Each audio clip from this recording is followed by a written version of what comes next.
पाचोरा तालुक्यातील जवखेडा येथे संत तुकाराम महाराज बीज दिनानिमित्त ग्रामस्थांच्या वतीने आयोजित शिवयोगिनी जया महादेवशंकर पूर्वश्रम दुसाने पाचोरा यांचे आख्यान भक्तिमय वातावरणात संपन्न झाले. कार्यक्रमाला गावासह परिसरातील भाविकांनी मोठ्या संख्येने उपस्थिती लावली. यावेळी शिवयोगिनी जया महादेवशंकर यांनी संत तुकाराम महाराजांच्या जीवनावर आधारित प्रभावी आख्यान सादर केले.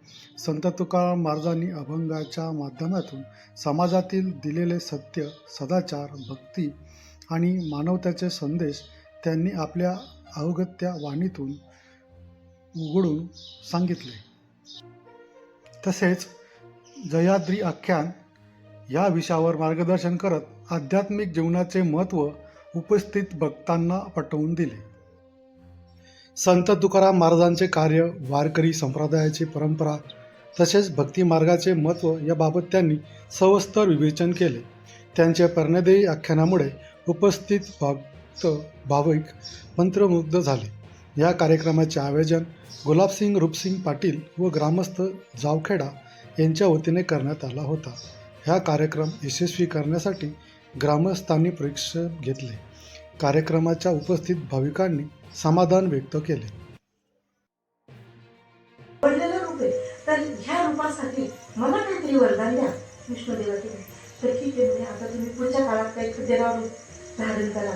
त्यावेळेला ज्याला म्हाळसा जन्म देईल तर ते म्हाळसेचं रूप अगदी हुबहू ह्या मोहिनीने जे रूप धारण केलेलं आहे तेच म्हाळसेचं रूप राहील आणि तशाच प्रकारे ते म्हाळसेचं रूप होतं. आणि म्हणून त्याच गावामध्ये म्हाळसेने सुद्धा एका वाण्याच्या पोटी जन्म घेतला होता.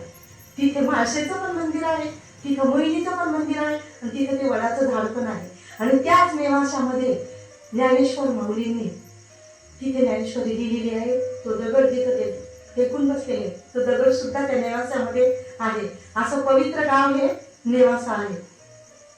आणि आपण म्हणतो ना देव नंग्याला का घाबरतात, तर देवाला एक काळ माहिती असतो, समोरच्याचा काळ कुठपर्यंत आहे. तो काळ येईपर्यंत देव त्याला सजा देत नाही. आणि हे कलियुग आहे. कलियुगामध्ये साक्षात तिघ देवांनी सांगितलेलं आहे की कावळे मोती खातील, हंसांना दानाही मिळणार नाही. हे साक्षात देवाने सांगितलेले. म्हणून कसोटीला घाबरायचं नाही.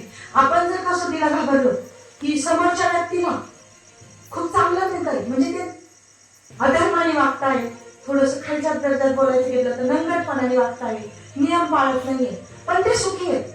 मग आपण ठरवून जर घेतलं की आपण त्यांच्यासारखं वागू आणि मग आपल्याला सुख मिळतं का बघू. आपला आत्मा इतका पवित्र असतो ना, आपण ठरवून सुद्धा त्यांच्यासारखं वागायला गेलं तर वागू शकत नाही. मग आपण पटकन विचार करतो चुकलं देवा, आज मी ना तुमच्यावर राग करून 12 वाजेपर्यंत तुमची पूजाच केली. मी आज बिन पूजा करताच पाणी पिले, बिन तुळशीला पाणी घालताच मी आज नियम तोडला आणि हे केलं. पण नाही, आपण उद्या नाही करणार ना, माझ्या आज झाली चुकी, मी उद्या करणार नाही कारण माझं जेवणच जात नाहीये असं आपल्याला होतं. म्हणजे आपण ठरवून सुद्धा त्या पद्धतीमध्ये वागू शकत नाही. आणि मग आपण परीक्षांना घाबरायचं नाही. आपण सोनं आहे ना तर आपली परीक्षा जरूर होणार आणि परीक्षा होणार. जर परीक्षा होणार ती घेतोय परमेश्वर तर त्याचा पास सुद्धा आपण जरूर होणार. पुष्कळ वेळा असं माणसाला वाटून जातं की कदाचित काय खरंय त्या समोरच्या व्यक्तीचं तर आपण जीवन असं पाहिलं. त्या आजींनी तर खूप वर्षापर्यंत सगळ्यांची सेवा केली होती, पण मग त्या आजींच्या जीवनात तर असंच झालं. पण असं बघा